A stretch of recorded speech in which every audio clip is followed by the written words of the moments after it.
Today we're going to look at direct and inverse variation. For direct variation, if the value of one variable increases, in this case they called it an x, the value of the other variable, in this case they call it a y, will also increase. And same idea, if the value of one of the variables x decreases, the value of y decreases. The formula for direct variation, if I'm using a y and an x, is y equals k times x. K is your constant of variation.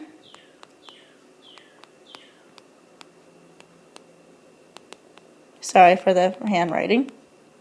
Or the constant of proportionality.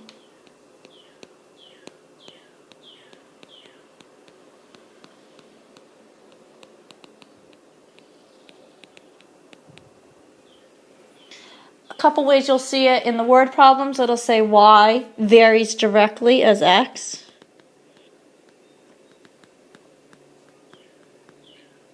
Or y is directly proportional.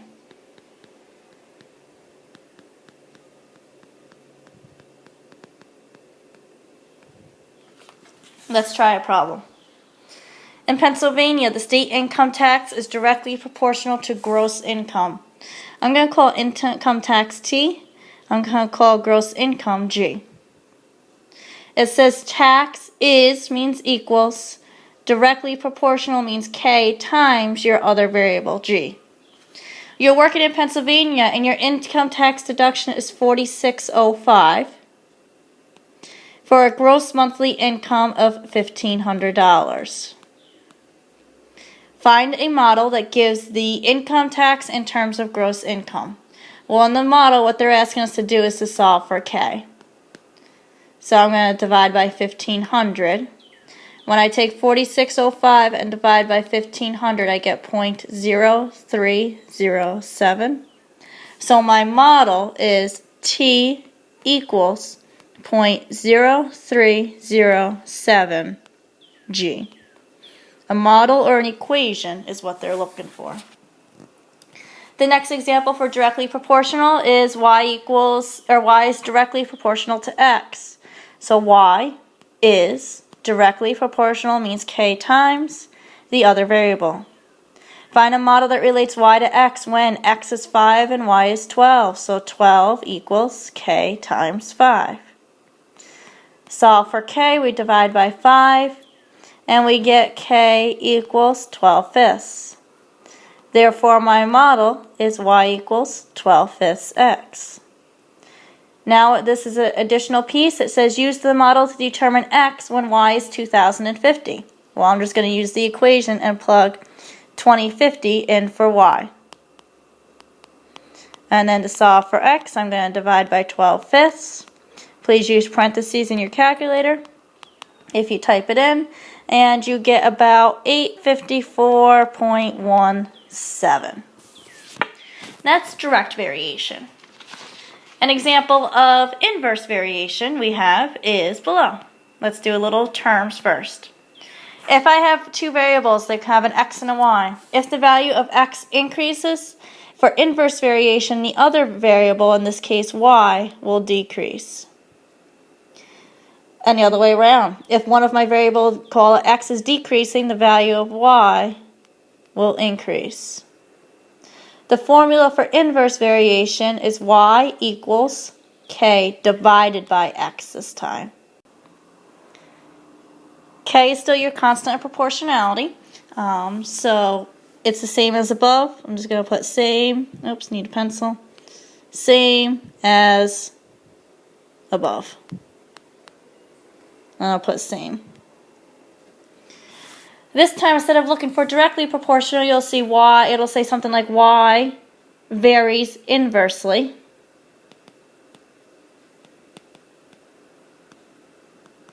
Or y is inversely proportional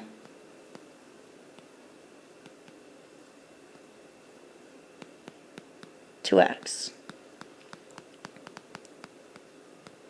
For example, here it says given that y is inversely proportional to x, so y is means equals.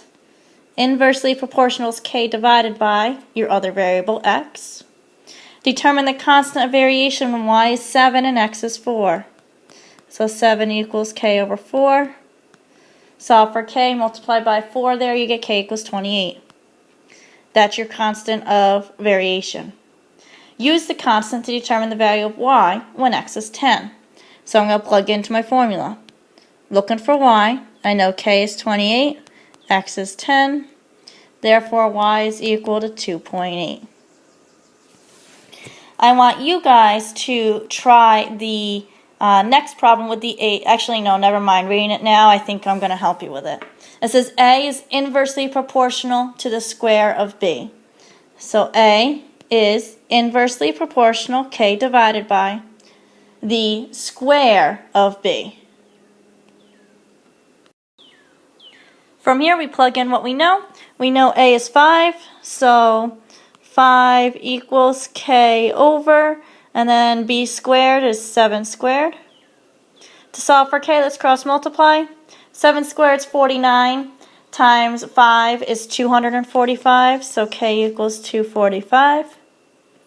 Use the constant variation to determine the value of b when a is 12. Well, let's plug into our formula. It tells me a is 12, k is 245 over b squared.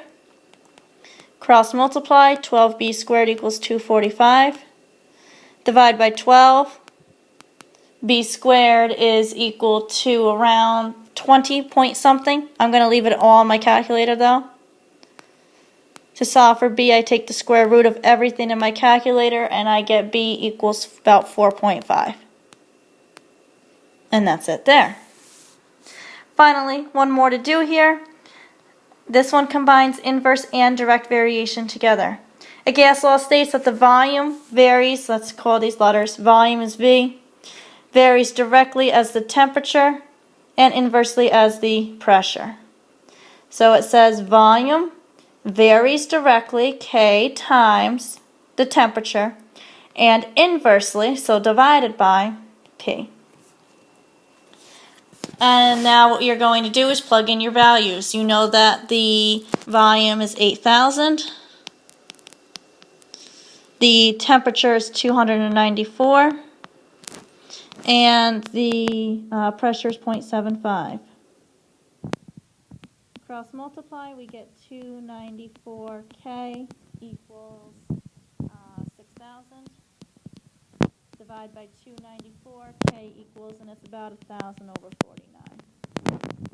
Therefore, my equation is V equals 1,000 over 49, T over P.